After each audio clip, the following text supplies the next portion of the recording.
I've lived my life proving people wrong. I haven't seen a challenge that I don't want to take on and that I am centered in a world that is bound in social justice. My name is Gary Bailey. I am the director of the MSW program at Simmons University School of Social Work, where I hold the title of Professor of Practice. And when we think of anti-racism and anti-racism practices and work in the field, for me it begins first by acknowledging the way in which systems are embedded in racism and a white supremacist structure that has really created an unlevel playing field for centuries for anyone who is not white and very often not male and is very much class-bound. Anti-racist work is deeply embedded in changing the system. It is understanding the way in which the systems that people work in, exist in, live in are structured and how they need to change. And so it is a commitment to doing long-term work because we didn't get into this overnight in an hour and we won't get out of it in an hour.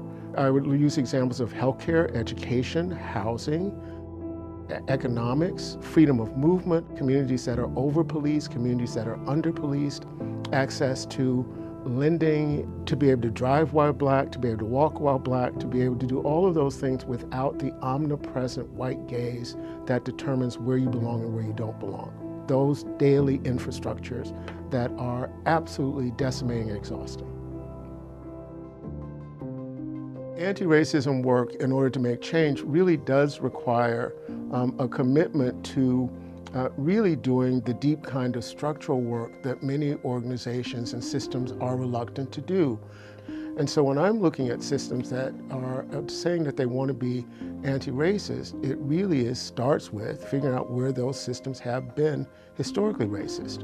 And so when we look at healthcare, for example, so much of my work has been done in the area of the social determinants of health.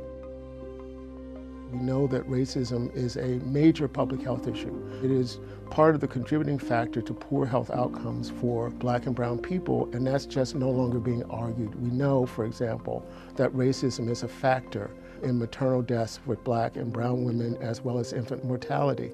No one is arguing about that anymore. The problem is that we continue to say, here's the problem, we know it's there, and not making the changes to the systems that can help to prevent these issues from occurring. And so my work is focused on people getting involved and making the changes. And change starts first by being able to name what's there. Again, I'm a clinician. I've practiced for over 40 years. I've never been able to work with a client or a system that can't acknowledge that there's a problem. And so if we're in a space of denial, we can't get to solution phase. And I see that in large systems over and over and over again. I'm working with an organization now. They've committed to doing multi-year work about who are the vendors that they're using, who are the artists that they're bringing in. If they have a commitment to being anti-racist, then what does it mean about main stage, second stage, et cetera? Who gets access to those premier venues? How do they bring their audience along with them to educate them that things might be more than Bach and Beethoven? That there are other creatives out there who they need to be introduced to. What does it mean about the venues that they use? And really thinking about, do we only stay at Jordan Hall or Symphony Hall? But maybe we go to the Strand, maybe we go here, maybe we go there. Those are structural, and that is required work to be able to do. Looking at organizations that still have a board of overseers, there's no more toxic word for me than overseers. It is deeply embedded in slave history. That's low-hanging fruit, but organizations have been going in and at least having a discussion about what that word means and how to change it. So lots of organizations created board of advisors. Does that fit? I don't know. But at least it's saying that we don't want to use this word, right? Diversity would say, how do you feel about that? Anti-racist work says, what are you going to do about it? Fascinating thing to me is when I ask people to think about whiteness, what often comes up is it just is. That it is not something that they have to think about. Because it equals humanity. It equals all the things that other things get measured against for which they are not that. And so it begins with doing the self-work, of really beginning to think about what are the messages that I didn't get. How many people will say post George Floyd's murder, which played out in real time, I didn't know it was so bad. Have you asked yourself, why didn't you know? Have you asked yourself, why was your information and education lacking?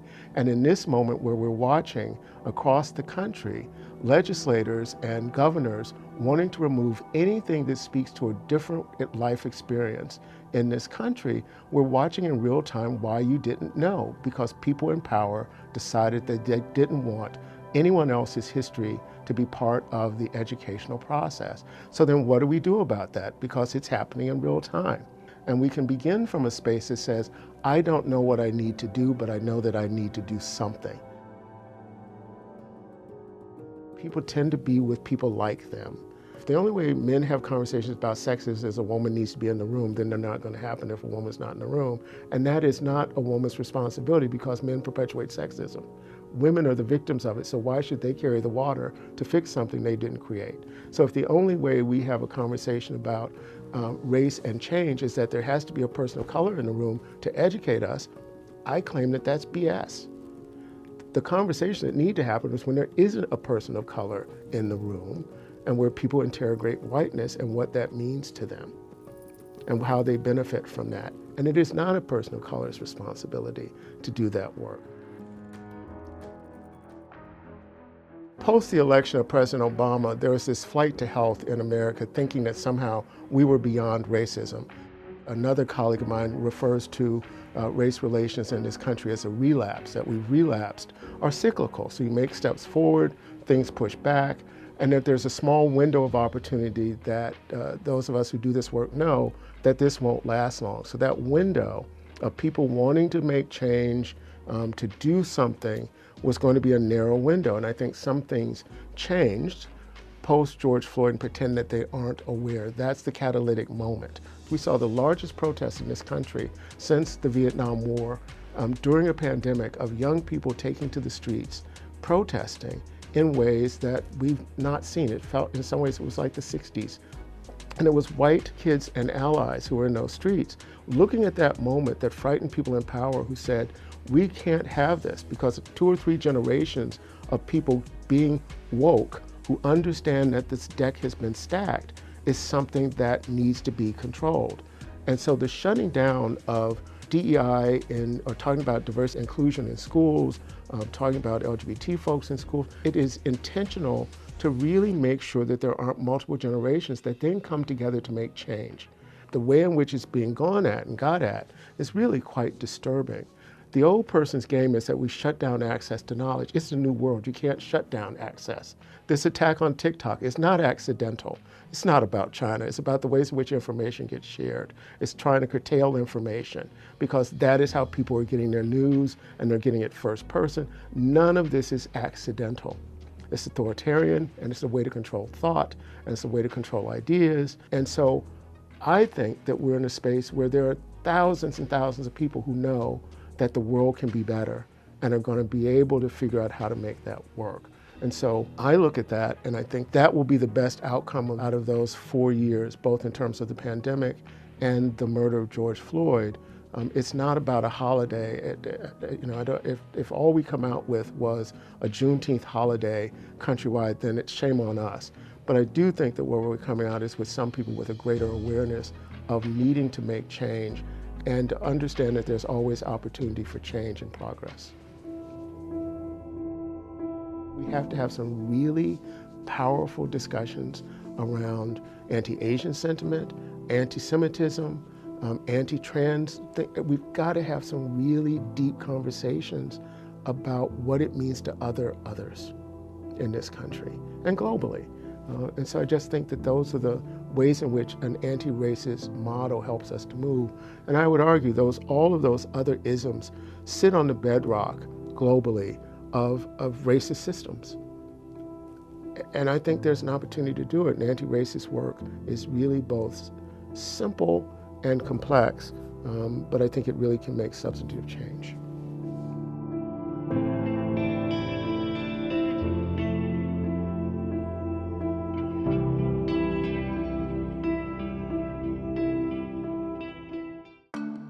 To support Greater Lynn Senior Services and see more videos like these, please consider making a donation at the link below and subscribe to our channel.